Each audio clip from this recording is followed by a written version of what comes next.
I'm just realizing that I actually did not tell my friends, Devin and Rachel, that we usually record this and post it on Facebook.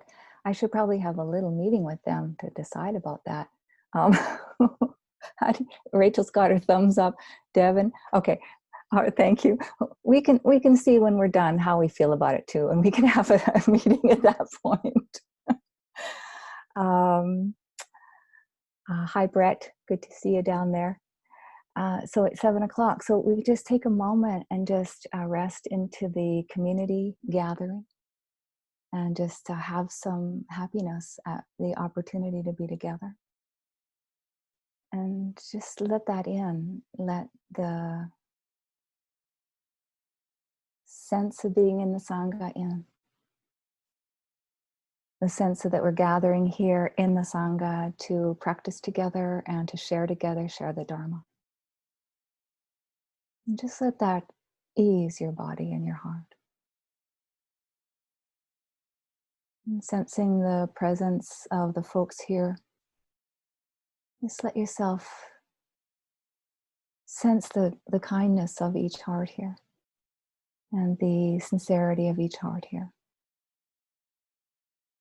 And let yourself appreciate the presence of everyone here supporting your practice, supporting our Sangha. Just let a little bit of appreciation, whatever might be in your heart, ripple out. Let that be a relaxing thing.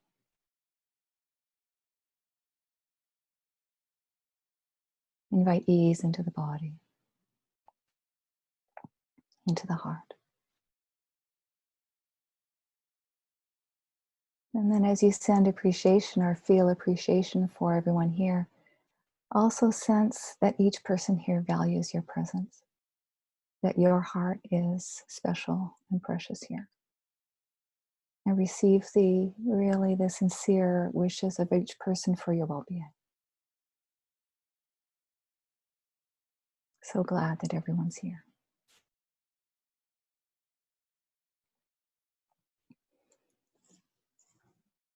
Now we can sense the wider Sangha.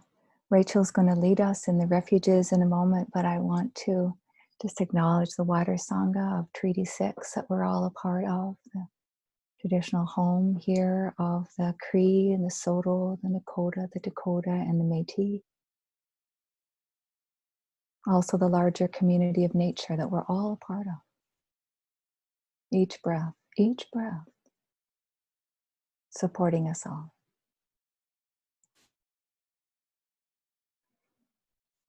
And so, friends, I'm going to let us know what the format of tonight is going to be.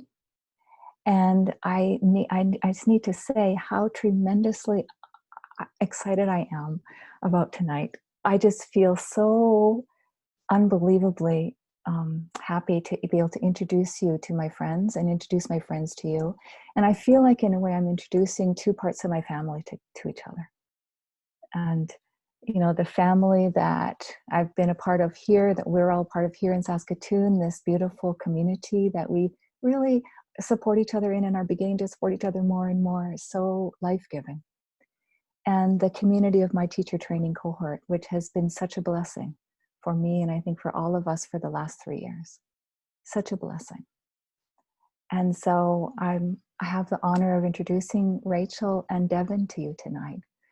And Tara had to send her regrets. She's, of course, like many of us, her kind heart means that she does a lot, and she's just feeling a little bit like she's got a lot on her plate today and needed to take some time.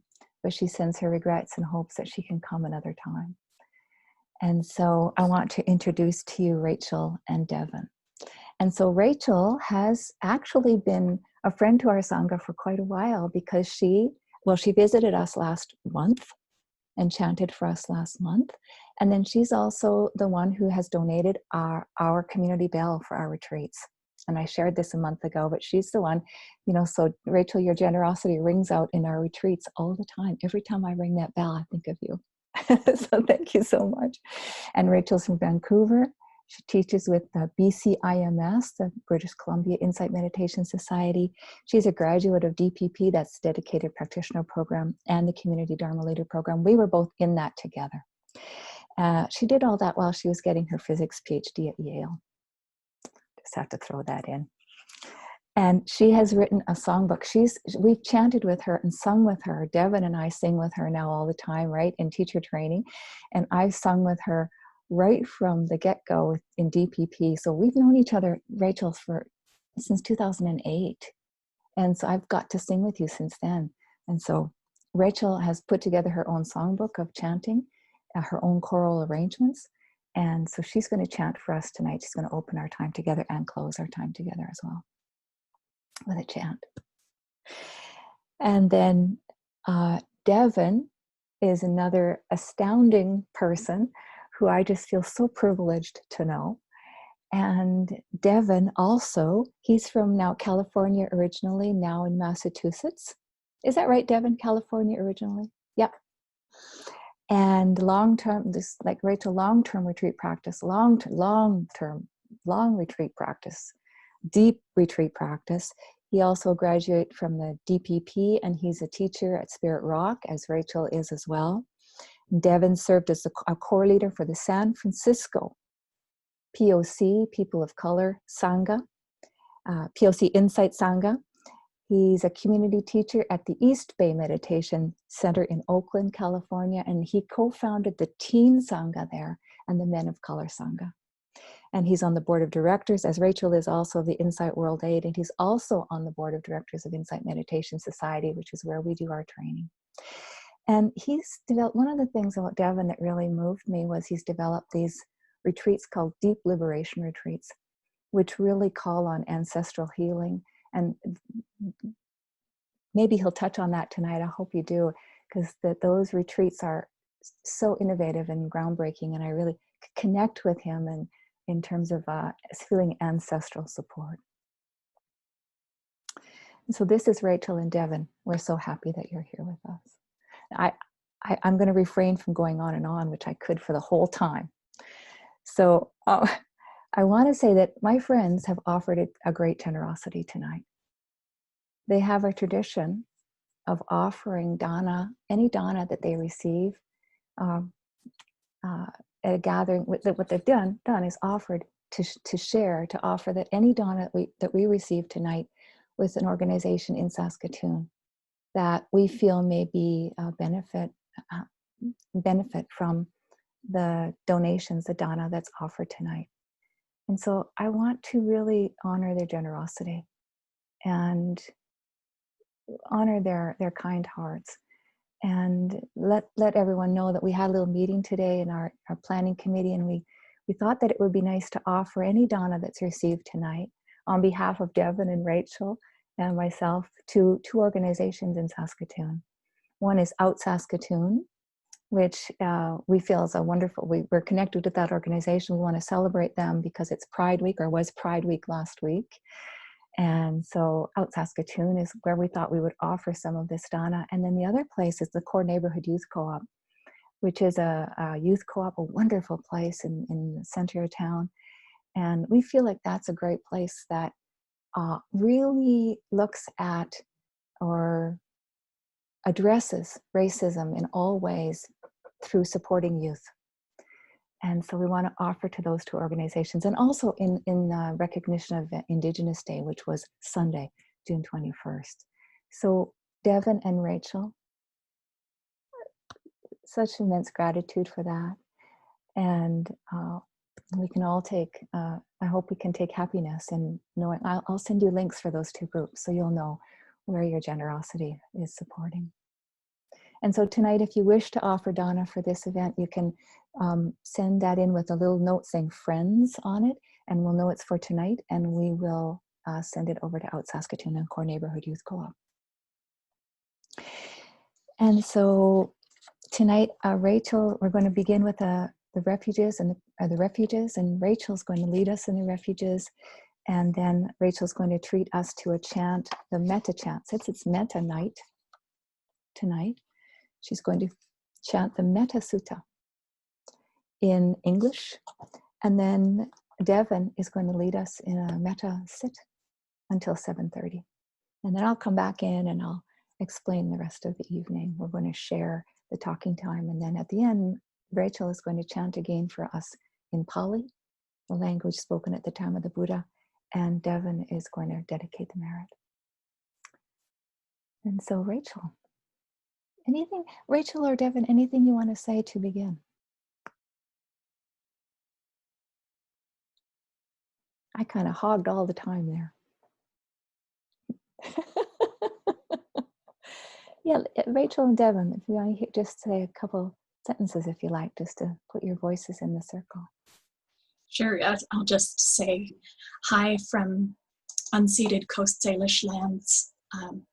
I live right near a road called Kingsway nowadays, which apparently has been, a highway for thousands of years. It's the route that people used to get around the Lower Mainland before Europeans got here. And where I'm living now is not too far from a village called Snock, which is a great name. It's not spelled quite like that, but that's how it's pronounced. The Musqueam people would live there, and apparently they grew lilies for their roots, which was part of their food source. So it's a beautiful image. Nowadays it's called Beignet Park, but I like spending time there because I do feel a connection with the folks who used to live there. So greetings from my territory to yours. And I'd like to say greetings from Massachusetts, from New England. And I forgot, I'm actually not a native Californian. I spent 30 years in California, but I was born and raised in Wichita, Kansas, right in the middle of the United States, in Choctaw Creek, Wichita, Kickapoo lands, but I've been in California since I was 19.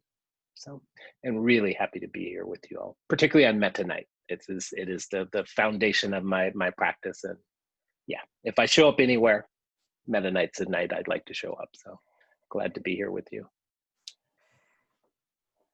Thank you both. Okay, Rachel. Yeah, so I'm gonna share my screen so you can chant along. I'm not sure if the way I do this chant is the way you're used to, so just keep up the best you can. The thing with chanting is, you may think it's singing, but it's really not, because in singing, how you sound is actually quite important, whereas in chanting, it's not. And so, we'll all be muted except me, and so nobody will hear what you sound like, for one thing. But if you're chanting away on a different pitch than the one you're hearing, that's fine, as long as there's some sense of the meaning of the words, you're chanting correctly. So it's a different set of standards than we're used to for singing. And so at times like this, at times like all times in samsara really, but especially these times when so much suffering is in the foreground, and there's such a sense of potential, but at the same time such a sense of being destabilized. It's really helpful to orient towards what is worthy of honor, towards what's reliable. And so the paying homage to the Buddha is part of that. We're acknowledging there are things in the world that are worthy of honor. There are people who are trustworthy. There is the potential in each of us to awaken. And when we take the refuges, we're orienting towards sources of safety that are different from the ones we might usually think of. Some of us orient towards approval as a sense of safety. Some of us orient towards achievement or material success to gain our sense of safety. And with taking the Buddhist refuges, we're looking and seeing, might there be a different possibility of orienting towards ultimate truths and our capacity to know them, and to the people who inspire us, who expect the best of us, who set us good examples. So having this sense of safety internally, the sense of being supported by our ancestors in this lineage, can help the heart to stay steady and open, even when things are hard. So joining me as you see fit. Namo tassa bhagavato arahato samma sambuddhassa. Namo tassa bhagavato arahato samma sambuddhassa. Namo tassa bhagavato arahato samma sambuddhassa. Buddhang saranang gacchami, Dhammang saranang gacchami, Sanghang saranang gacchami. Dutiyampi Buddhang saranang gacchami, Dutiyampi Dhammang saranang gacchami, Dutiyampi Sanghang saranang gacchami, Tatyampi Buddhang saranang gacchami, Tatyampi Dhammang saranang gacchami, Tatyampi Sanghang saranang gacchami.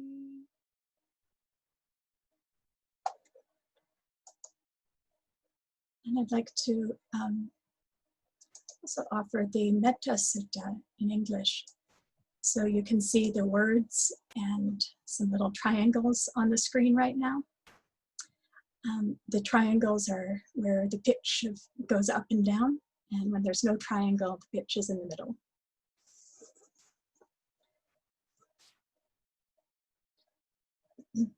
Now let us chant the Buddha's words on loving kindness. This is what should be done by one who is skilled in goodness and who knows the path of peace. Let them be able and upright, straightforward and gentle in speech, humble and not conceited, contented and easily satisfied, unburdened with duties and frugal in their ways, peaceful and calm and wise and skillful, not proud and demanding in nature. Let them not do the slightest thing that the wise would later reprove. Wishing in gladness and in safety, may all beings be at ease. Whatever living beings there may be, whether they are weak or strong, omitting none, the great or the mighty, medium, short or small, the seen and the unseen, those living near and far away, those born and to be born, may all beings be at ease. Let none deceive another or despise any being in any state. Let none through anger or ill will wish harm upon another.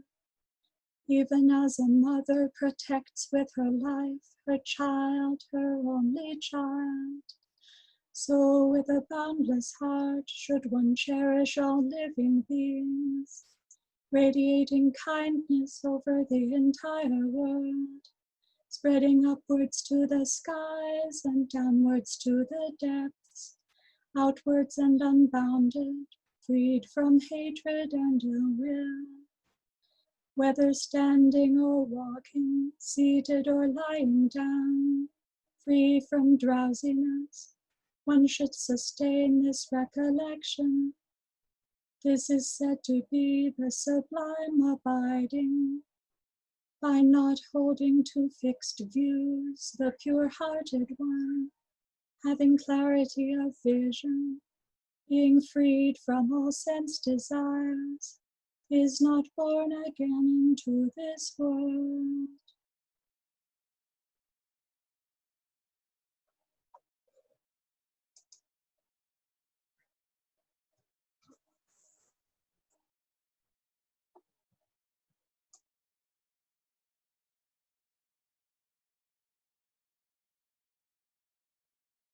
Thank you, Rachel. So we'll have a little sit, metta sit. Get the pilot light, the heart-mind pilot light going with a little bit of metta, projecting out the tenderness, kindness, grace, friendliness. And actually, if we could actually send that out to choosing someone, some being, some plant, tree, something, making no separation or distinction, that's actually quite easy for us in the moment. So maybe that's a story or something, or a picture that you can bring to mind, or memory, or maybe it's actually even some of the words of loving kindness that come forth as a phrase that you use. So just allowing yourself to settle back, alert, yet as comfortable as you can be, as relaxed as you can be in this moment. And allowing the eyes to close if that feels comfortable.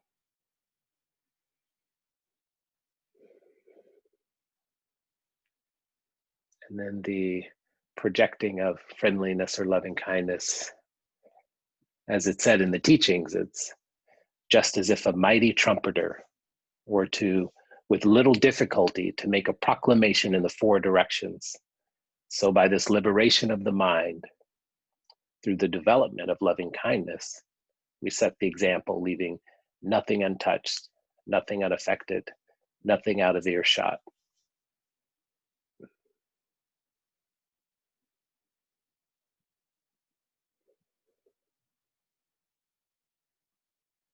Wishing kindness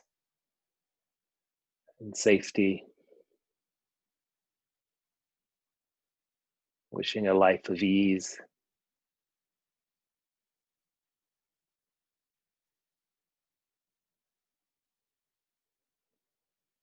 wishing this friend or loved one or dear one, this pet, to be healthy and strong. And it's really connecting with the feeling of friendliness, the wish that you may have for kindness and love for them.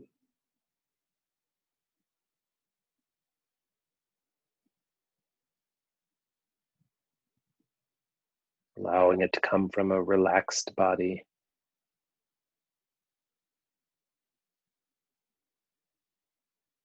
May you be happy.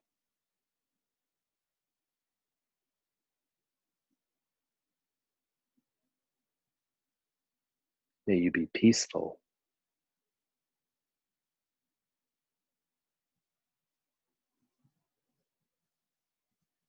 May you be healthy.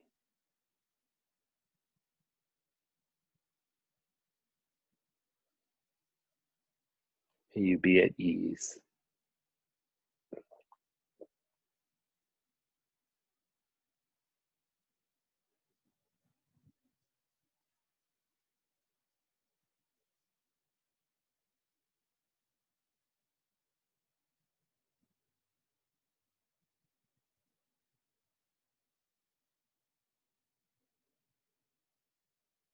With a really kind inner gaze, a sense of friendliness.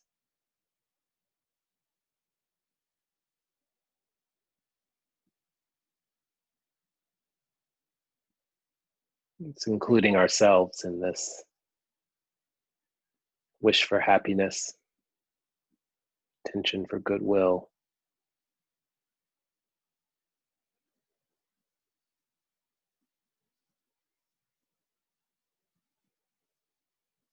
Just finding that part of us or that time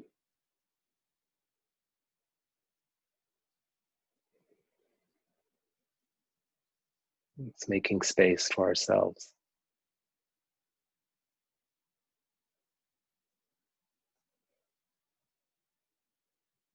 May I be happy. May I be peaceful. May I be healthy.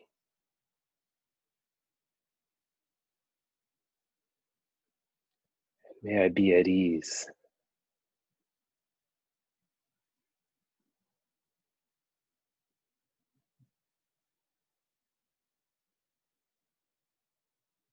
With each breath, maybe deepening the intention.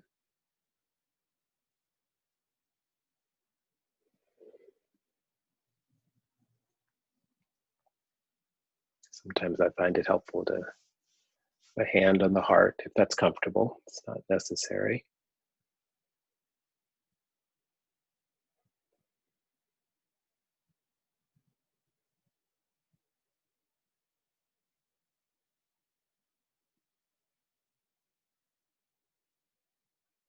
And now see if we can turn our attention, turn our kindness, collective goodness to those on the continent right now that are frontline workers, essential workers, some of our medical people and emergency people that are helping to take care of us in whatever situation we're in.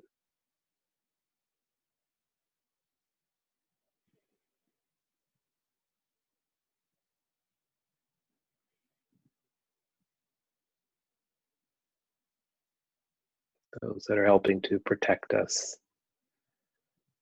those that are providing for us. Just allowing our hearts to thank them. Expression of gratitude by wishing happiness, peacefulness.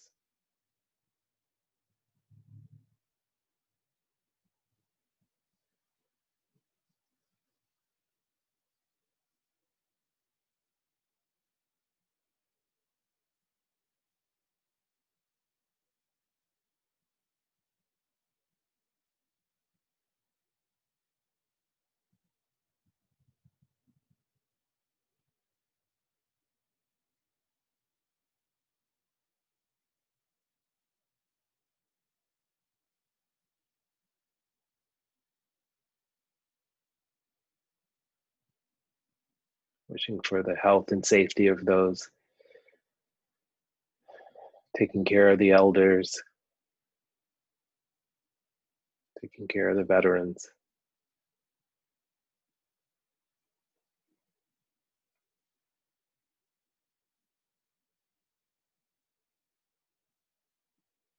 Taking care of the children.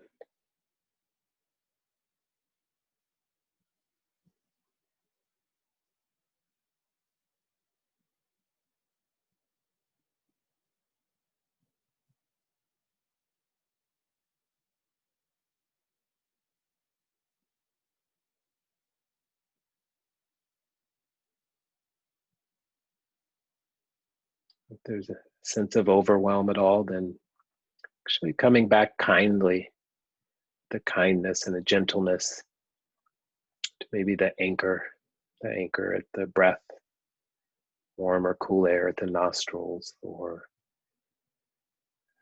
in and out at the belly or chest,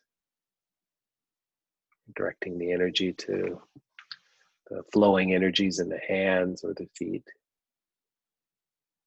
to the body.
Now for the last couple of minutes, just directing that attention, the intention for healthiness and happiness, kindness, friendliness to each other in this space, in this virtual space, the other Sangha members, new and old alike, no one left out.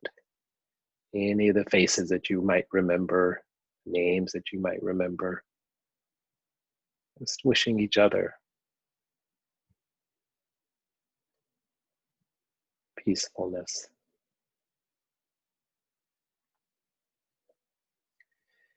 May we be peaceful.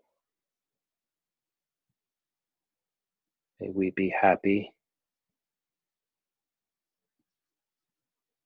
May we be healthy.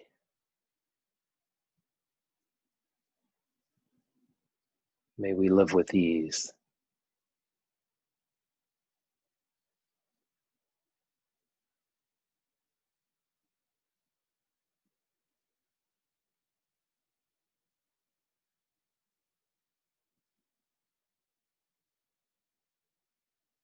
May we be safe and well.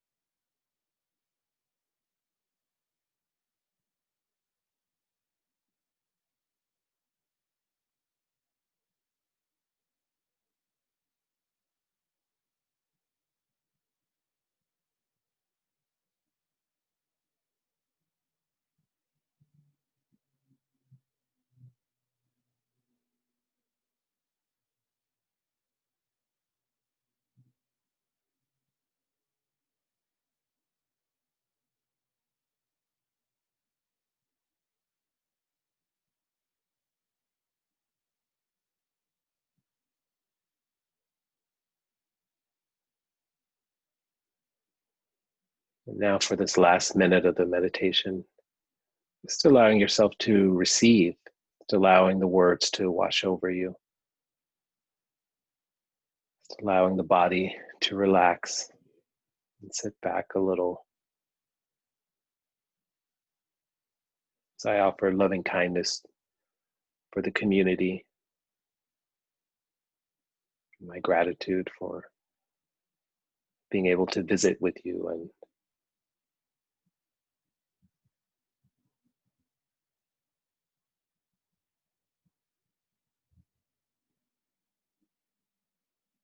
may you and your families be happy and peaceful. May you and your families be healthy and strong.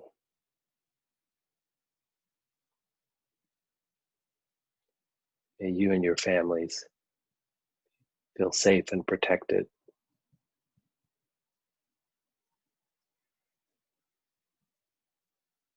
May you and your families live with ease.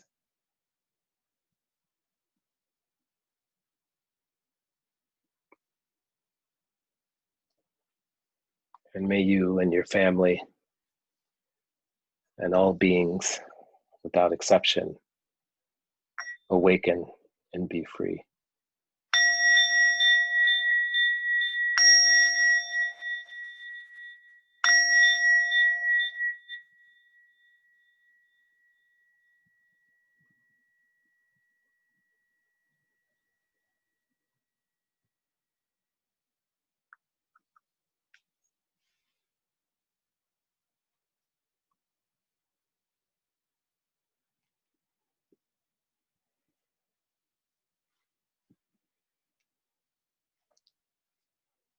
Thank you so much, Rachel and Devin. I see other people bowing. Thank you so much. Just feeling the shift in my own heart, my own being. Thank you. And now, friends, we have our usual kind of sharing time or talking time. The three of us are going to share this time. And some of the some of the things I asked, or we wondered about, was sharing. I asked Rachel and Devin maybe to talk about whatever felt alive for them about metta. It's always wonderful to hear how a person came into metta. Devin mentioned that already. That's one of his favorite practices. And, you know, I asked them to think about maybe offering their favorite practices, their ways of connecting with metta. Also talked about ancestors, maybe ancestors, that how ancestors may support metta. We may have metta for our ancestors, from our ancestors, or how our ancestors might show up in metta, how they might help us, support us in practicing metta. And then this afternoon also I was feeling into what's alive for me with metta right now, and it really is how to meet this moment with metta. Devin invited us to feel into the frontline workers, the healthcare workers that are supporting us and have been over this time of COVID, and how to meet this whole experience that we're still in. And then how to meet also the experience that we're all in also this last month or so, of this rise in awareness of racism in Canada and the States. Of course, Devin and I and Rachel all come to that from different, diverse perspectives. And we all have different experience within that. And at the same time, we share this love for this practice of metta. And how can we bring this practice of metta to this shared experience in a way that can cultivate wise response? Really listening or hearing each other and loving each other really in the midst of this, and how metta can really be an ally in this time. It's a question for all of us. So these are some of the things we talked about sharing tonight. So one thing we didn't talk about was who felt like going first. And we might each talk for part of the time, and that may be our time, or we may kind of go back and forth a little bit, and kind of building on each other a little bit. But I wonder if Rachel or Devin, if one of you feels like we can take a moment, just feel what feels right for who might want to begin.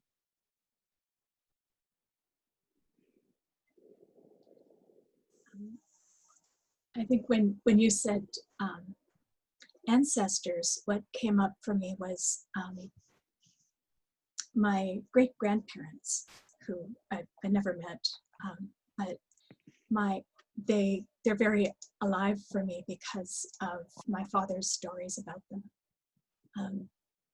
Unlike Devin, whose parents were college professors, my father's father was a coal miner, and as was his grandfather and step-grandfather when his grandfather was killed in a coal mining accident, as happens. And my father's mother was very ill when he was a young boy and died when he was about 10. And so his father was sort of the classic blue collar, you show your love for your family by working really hard to support them. And so where he felt most at home was with his grandparents. The way he puts it is he always knew that he was okay when he was with them, that they thought it was okay for him to be there, and that they liked him and they liked having him there. And they were just very ordinary people. Like Grandpa Ramsey was a coal miner, and Grandma Ramsey it made a coal miner's salary go a long way. She liked to make egg salad sandwiches and take the whole family out for picnics as a form of entertainment. And Grandpa Ramsey would let my father putter around with him in his work shed out back, and not necessarily doing anything useful, just being together. And just that, so feeling into, it's quite poignant for me, feeling into my father as a 10-year-old who's not really sure where he fits in and where he can count on love and nurturing, you know, having this place that he could relax into, just be held in the love of his grandparents. And so that's an image of ancestral metta that really works for me. And it also means that egg salad sandwiches are some of my favorite food. So yeah, yeah, and I think that's the thing my father said about knowing he was okay when he was in the presence of these dear grandparents. Like that for me captures a lot about this quality of metta. It's a friendliness, the heart that's connecting, and maybe isn't hugely demonstrative, but you know, there's this allowing for, you know, difficult people to be difficult and messy people to be messy and prickly people to be prickly, with still this steadiness, this okayness. And you know, especially when I think of metta for people who I don't naturally feel a lot of warm fuzzies for, just like, okay, can I be okay with you the way you are? Can there be a space for you to be here with me? Maybe not right up next to me, but like at sandwich sharing distance. So I think that's what comes up for me when you say the word ancestor, Jeannie. Thank you, Rachel. You know, I think the thing that comes up for me, or actually that I practice with when I'm practicing metta, and it's my favorite practice now, and that hasn't always been the case. It was the practice that I liked the least. It was the one that I thought, I would always joke that I was pretty sure that the Buddha didn't actually teach, that this was like made up somehow in the like 60s, early 70s. It was some warm and fuzzy new agey thing, some Californians made up. And I think that was because it was probably what I most needed. I think it was the practice that I most needed to open the heart. And where I began to really have the heart openings was like just saying the phrases were really dry for me. There wasn't a lot there until I actually started really looking at some of my ancestral stories and genealogy work, and actually really sort of diving into details of those people and that history and that sort of thing. So I've pulled memories from my grandparents, and I was fortunate enough to be able to meet my great grandparents. And so I have memories of them as a child, and so there are memories, and they had a farm, so memories of them being on a farm and being in a field with them and picking fruits and vegetables. And so those memories come up, and it's just such a warm, pleasant poignancy and richness to this pretty simple life that they had. And both sets of grandparents that I had, on one set of grandparents going all the way back through the end of slavery, were educated people. And so they were educated and business folks, and actually depended and were middle class because of segregation was there. So the money that they made was all within the Black community, and they were, you know, a middle class family, and their middle class status was upheld because there was segregation. So they had corner on the market and stores that they owned and that sort of thing. And then the other side of my mother's family, they were sharecroppers, unable to read and unable to be educated. And if you actually go back and look at their books and their pay receipts and things, they never received the money that they were actually supposed to receive, and on and on and on. And they were uneducated well until the late 60s. But I really, really connected with that part of the family because things were so difficult for them.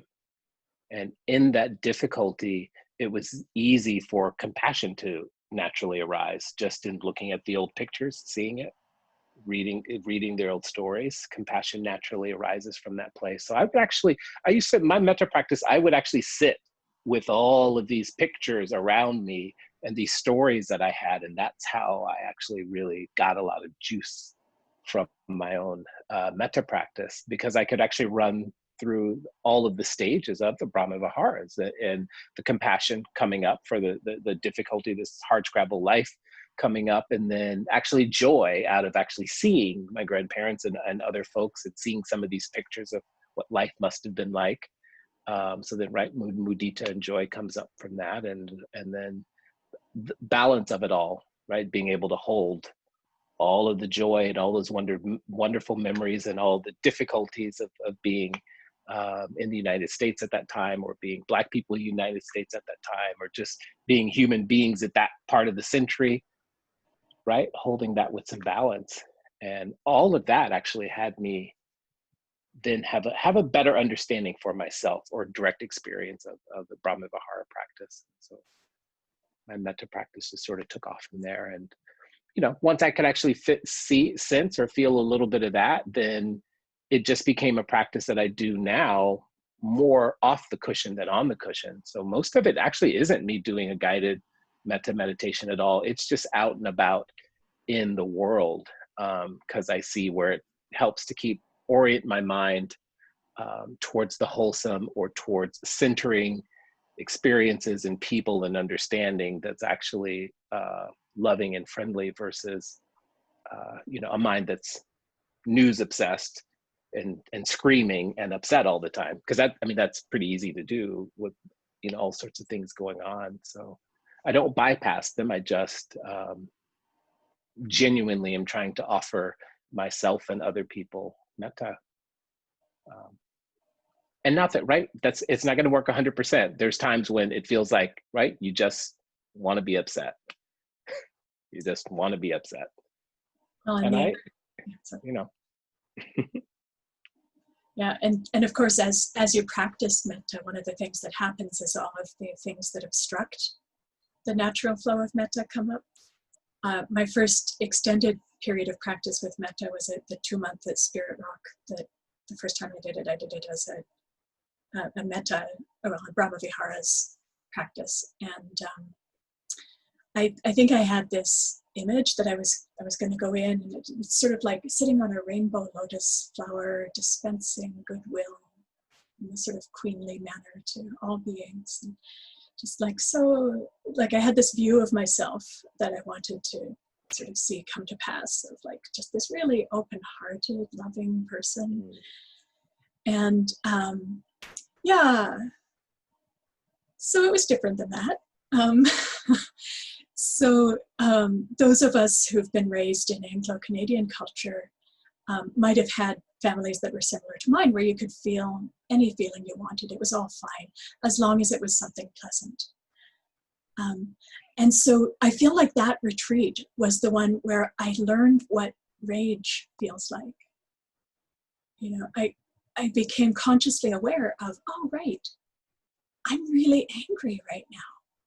And it's because there was some boundary that was crossed, and I'm really not okay with that. And to really take in, oh, wow, okay, so this is an emotion that I can have. And, to turn toward, the crankiness and the resentment and the rage, and see all of, and to sort of see that as the heart defrosting. Like all of the ways I've numbed out to the things in my life that were difficult, opening the heart to include crankiness and irritability and grief. It meant that when metta arose, it was much less encumbered with all of this baggage of wanting to be the one who was loving. It was just the heart responding more naturally because of all of that disencumbering I've done, if that's a word. Mm-hmm. Yeah.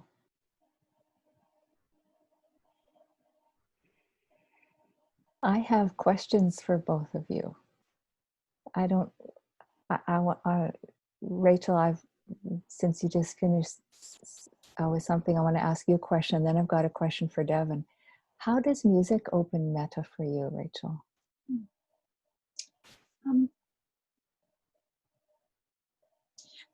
In a bunch of ways. I feel like there's, music,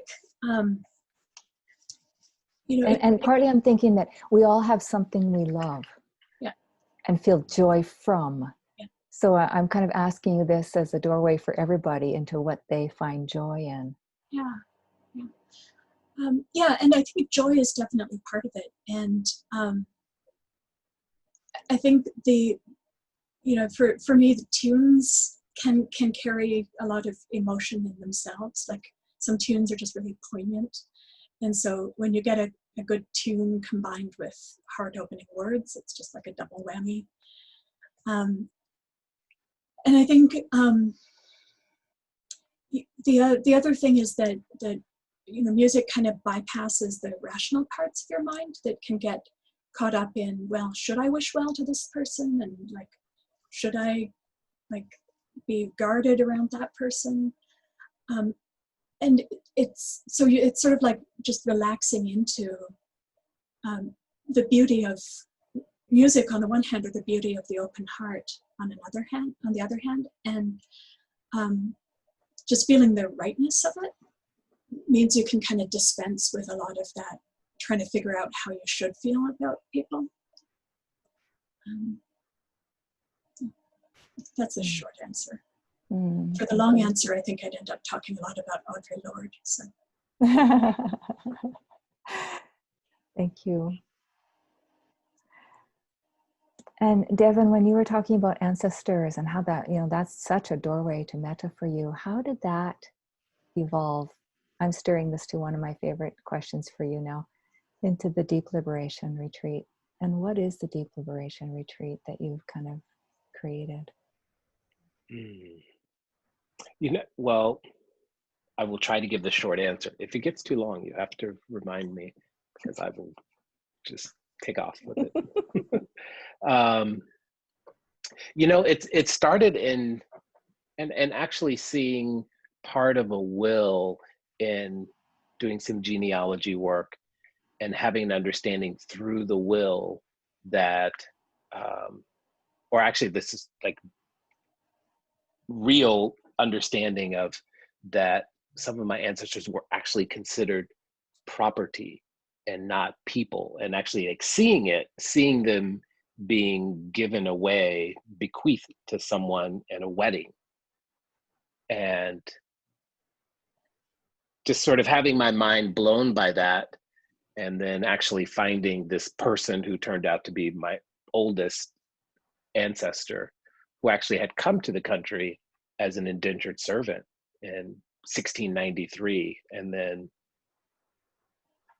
was tricked at the end of her time and sold into slavery. And so I found her, and she was 100 years old in 1870 at the time.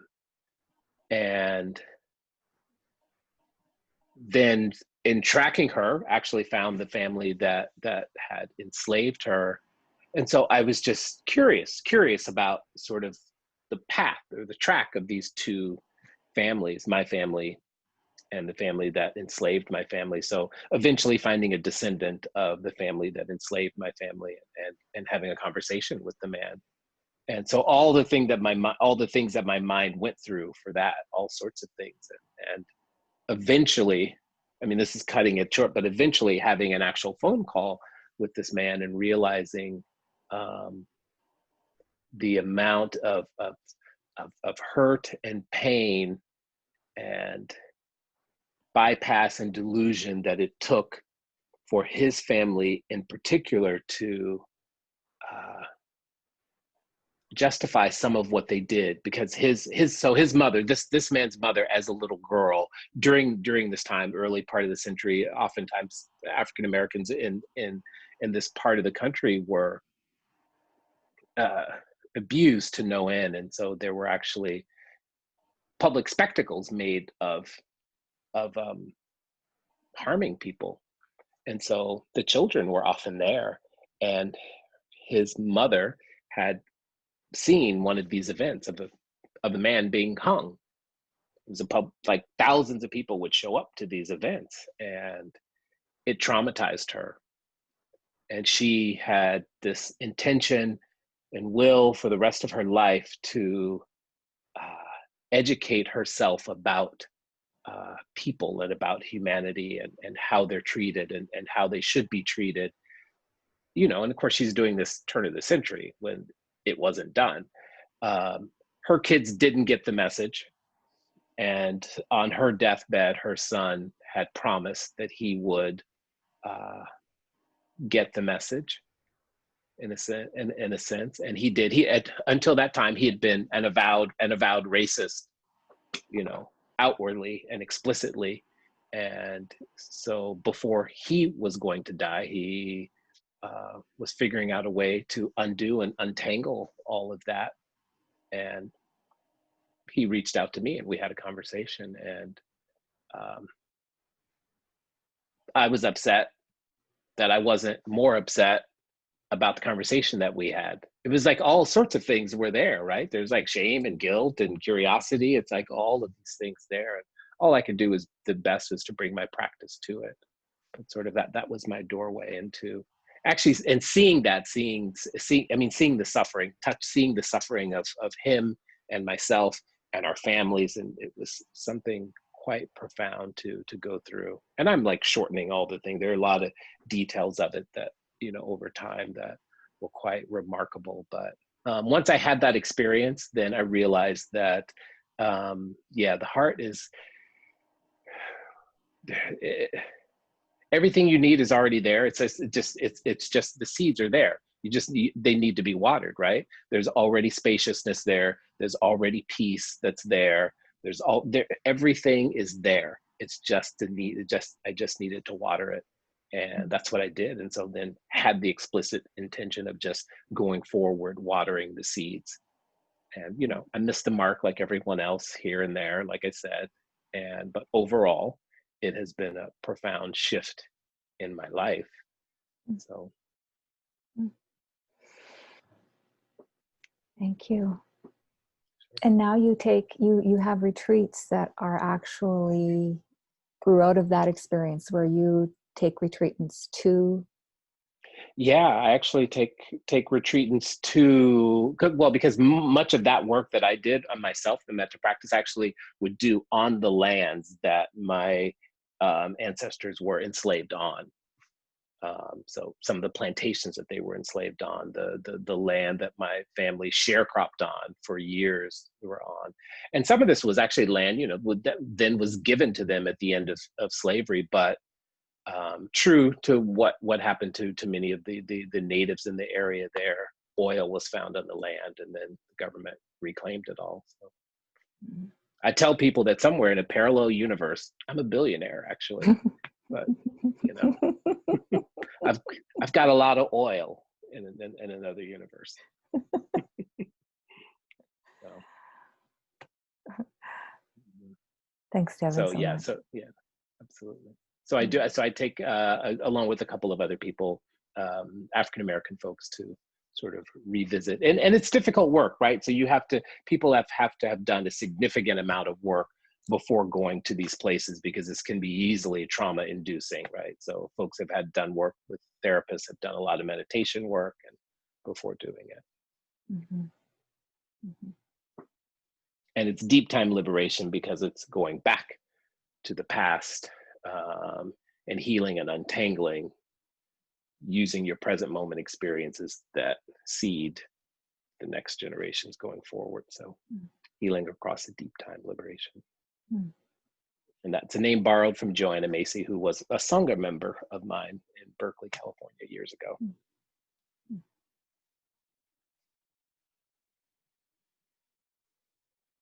Thank you so much. Thank you.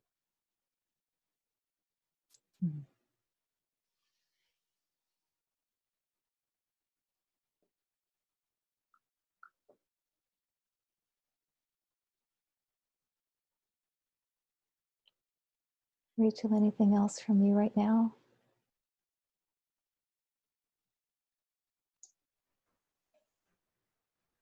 I mean, do we have like 4 or 5 days? There's so much that could be said. I mean, I guess do we have time to take questions?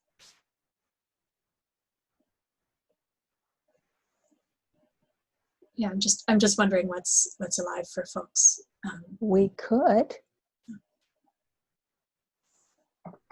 You guys try to. We have like 15 minutes before you usually wrap up. Is that right? Yes. Okay. Yes. Shanta will only take a minute or two. So. Okay. How about if anything's up for you to share, go ahead, and then if someone wants to ask a question, they can raise their hand or they can chat into the chat box. And maybe over to Andrea even. Is that right, Andrea? If we could arrange it like that, and then you could let us know the question. Okay. I guess one thing that's, yeah, I'm thinking back to the way you framed this at the beginning with metta as a support for engaged action right now. And I think what's coming up for me about that is, you know, this basic friendliness, you know, this attitude of non-hostility can help to keep our actions aligned with our integrity, basically. You know, it can, this attitude of seeing the humanity of other living beings can make our strong boundary setting kind and firm rather than vindictive. And there's a lot of boundary setting that needs to be done. There's a lot of things that are, you know, that the spotlight is being shone on that are not okay. And so, you know, I think it would be a mistake to think that metta means that you always have to be compliant. You know, an action of deeper caring could be to say no.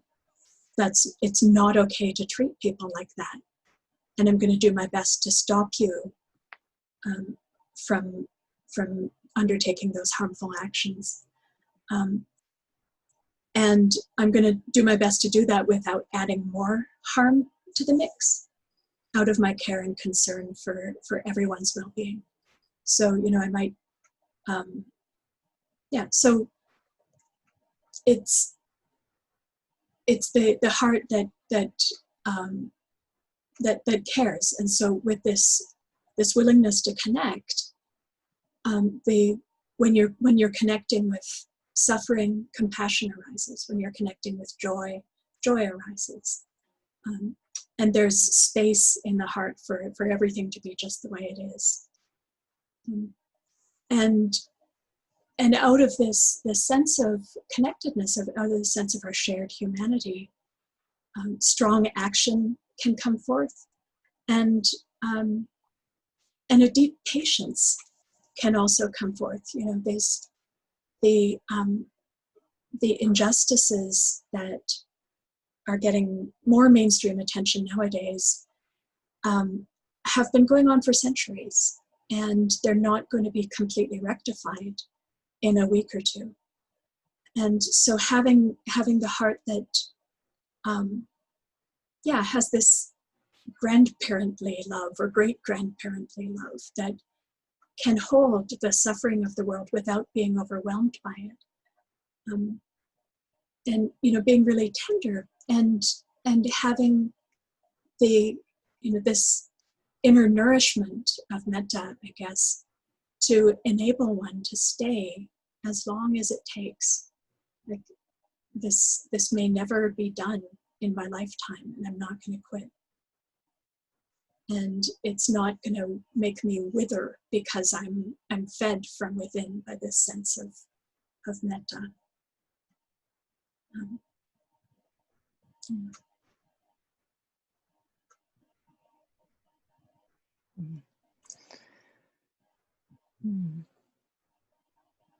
Thank you, Rachel.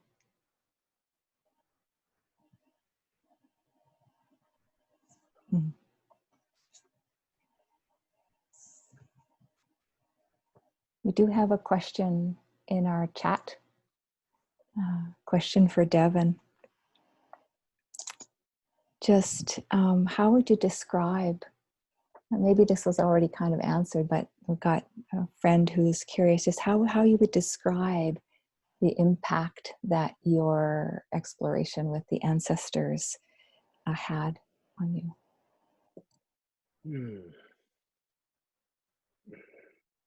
Well, there's no longer a time. It feels like in my practice, there's no longer a timeline, past, present.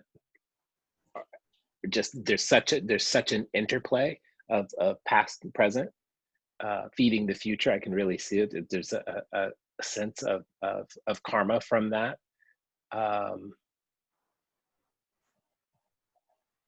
Yeah, it feels like, I mean, when I go on long retreat, I'm firmly in this time and in this moment, and I can sense and have a deep sense of this particular strand of DNA, because this particular strand that's in this body is just one teeny strand, but there is the knowing of that strand once the mind is really quiet, and there can be a sense of gatheredness and a sense of concentration. Then there is this mind in 1870, there's this mind in 1760, and those people and those ancestors are very much alive in here, and there's not a lot of separation when I'm there for a good amount of time, and I actually have that dedicated time for the mind to actually be quiet and the heart to open up. There is no separation. There's no separation. 100 years ago is a blink of an eye. It is right now. So that's it. And that was a profound, yeah. Mm-hmm. Mm-hmm. It left me maybe just this side of psychosis, unable to go back to work, unable to do a lot of other things, because I felt like I had seen and experienced some very particular things that really shook me to my core. So. Yeah. Thank you so much. That's been something that's really been expanded for me too, in terms of especially our sense of Sangha, when we take refuge in the Buddha, the Dharma, the Sangha. Now when I take refuge in the Sangha, there's a huge, I used to think it was the group I was in, or even the lineage of the Buddhist teachers back 2,600 years. That's what the Sangha might have been for me, or even all the people that are practicing in the world right now, the Dharma. But now when I feel into this sense of ancestors, and the Sangha is way bigger. Like all of the blood ancestors, spirit ancestors, and the ancestors of the land are all here with me. And the land ancestors is really expanded. Like when we think of Sangha, the Sangha can include the trees, the air, the earth, the creatures, the beautiful lilac that you might smell in the neighbor's garden, you know, the gift of that, like that's all Sangha. And so I have this, appreciate what you're saying, because there's this seeing our whole community in a much different way. We are not separate from anything. Yeah. And that, you know, the only other experience I've had that's mirrored that is from the land. So in moving to California, I went to work for the Park Service. I spent all my time in Joshua Tree. So the other part of just the ancestors, that is the land. I mean, once you're able to, again, spending enough time out and being in nature, then there's a sense of, actually, I'm not in it. I'm just a part of it. Yeah, I'm a part of it. When you finally get that sense of the wind on the skin, or moisture, wetness, dryness, any of it, and realize that you're just a part of it. Mm-hmm. It's like, yeah, quite the same thing. Deep time liberation there that happened, right? That can happen in the park. That can happen standing in front of the lilac. Same thing. Yeah, it can happen in our apartment, having a memory. Yep, absolutely. Just like it did for the Buddha. Yes, exactly. Remembering back to the rose apple tree experience that he had.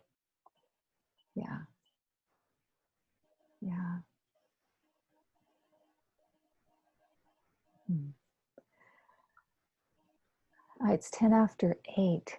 Is it time to chant? Oh, I think it might be time to chant. And then Devin will, oh, do we have announcements? We'll do that after. I'm all excited. I'm mixed up. Okay, so Rachel will chant, Devin will dedicate the merit, and then we'll have announcements, and then we'll wave each other out with a ton of metta. So this this chant, it isn't the Buddha's teaching on loving kindness. It's a traditional chant that's done. Well, I encountered it at the Forest Refuge in Massachusetts, but it's been chanted by a lot of our ancestors in a lot of different settings.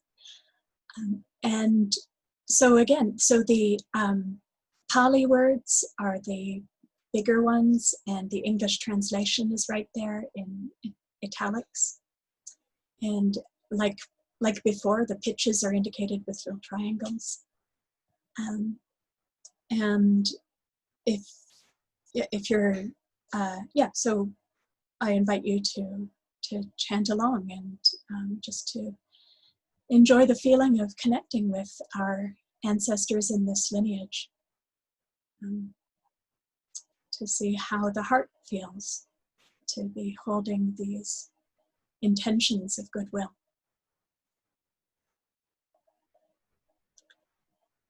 Imaya dhammanu dhamma patipatiya budang pujemi.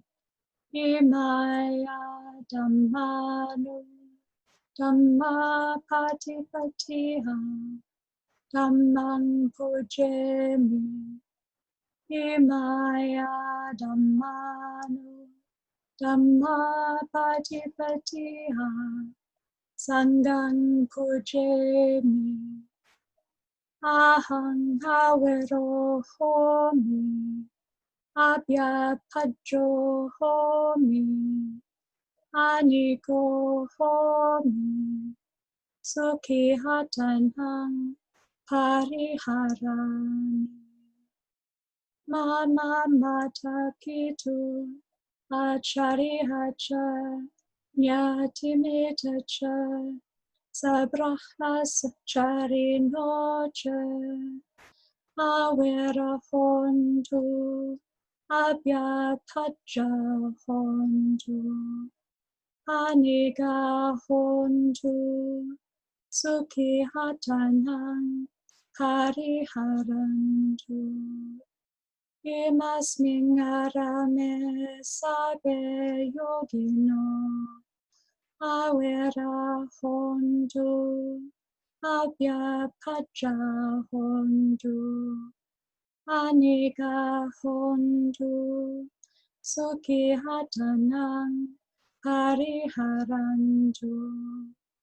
Amakang araka dewata imasmin vihare imasmin awase imasmin arame araka dewata awera hondu abhya paja hondu aniga hondu sukhi hatanang hariharantu.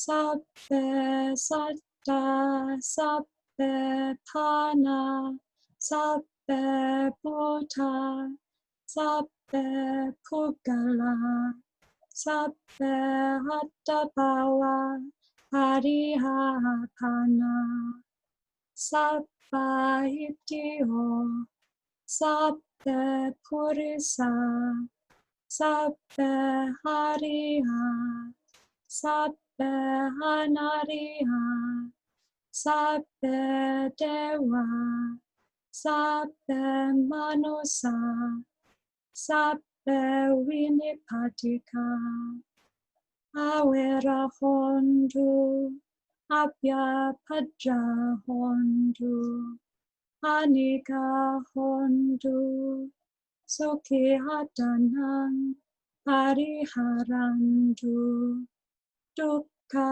muchantu yatta latta sampatito mawigachantu kammasaka idang no punya bhagang sabbe satanang pajema sadhu sadhu sadhu.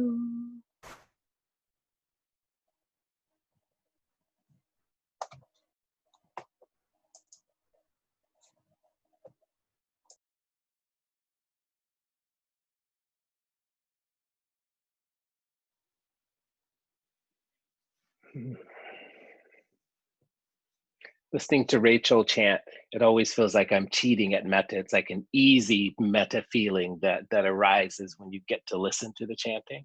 It's easy. I mean, that's a great place to actually begin the metta practice, from listening to Rachel chant, because it's already there, right? That spark is there. It's lovely. May all beings know happiness and the causes of happiness. May all beings be free from suffering and the causes of suffering. May all beings know joy and the causes of joy. May all beings know the balance of equanimity, free from attachment and aversion. And may all beings know the merits of this practice, and may it benefit all of us without exception and bring peace. Thank you all so very much for allowing me to visit Saskatoon. Who knew? I mean, now none of us are traveling out of the States at all. And my only visit across the border was to Vancouver in 1985 and Nova Scotia in 2000. That's it. So maybe one day I will actually get to come in Saskatchewan. Thank you all very much. Thank you so much, Devin and Rachel. But Devin, if you look behind Bob and Carol and Andrea, you'll see pictures of Saskatchewan. Ah, okay. Excellent. Yes. Behind Andrea is the place where we go for our yearly canoe retreat. That's the lake that we go on our annual retreat on. And canoe retreat. I'll have to hear about this sometime. Sounds beautiful. Lovely. I'll Sounds send great. you info. Yeah. So, oh, there's something behind Rachel now. So Rachel. So Devin, thank you so much for coming, and Rachel, thank you so much. Do you want to say anything to just in closing, Rachel? Devin, your words were so received; it just went straight to my heart. Rachel, anything? Just gratitude for letting me be here, and the wish that this goodness, this inclination towards goodness that brought you here tonight may conduce to your liberation and to the liberation of all beings. Thank you so much, Rachel. And in a way, your chanting, as I said, sings out for us at every retreat in the bell that you offered us. Thank you. And so, do we have one announcement? Yes. We have a team of planners, and they coordinate announcements. So we do have one announcement tonight. And I'll be very quick because this was such a beautiful evening. I really don't want to distract from that. But, I hear you. Yeah. So this is just a very quick reminder. Jeanne is hosting a day-long retreat this Saturday coming up, and it's from 9 a.m. until 3 p.m. The theme is gladness and quiet joy, essential friends in time of change.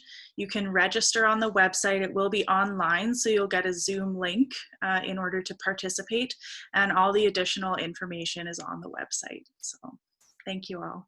Thank you for this beautiful, beautiful evening. Thank you, Karen. I felt the very same, that the beautiful dedication from Devin and Rachel was what we needed to go in the heart on. But thank you for your beautiful announcement. Beautiful way you did that. And so let's take this beautiful feeling that we've cultivated here tonight and let it rest in the heart, abide in it. Abide in it in the heart. Feel what that feels like in the body. Feel what that feels like in the heart and the mind. And we can call this up at any time. Just let it be here. Abide in it as we go. Take it with you tonight. Get this beautiful feeling. And Devin and Rachel, what we often do is we put, if everyone's not on gallery yet, we put ourselves on gallery. And then we've got a couple pages of folks tonight so we can go back and forth. And we just wave each other out and wish each other well in our hearts. So, and everyone can unmute and say bye. Take care, everybody.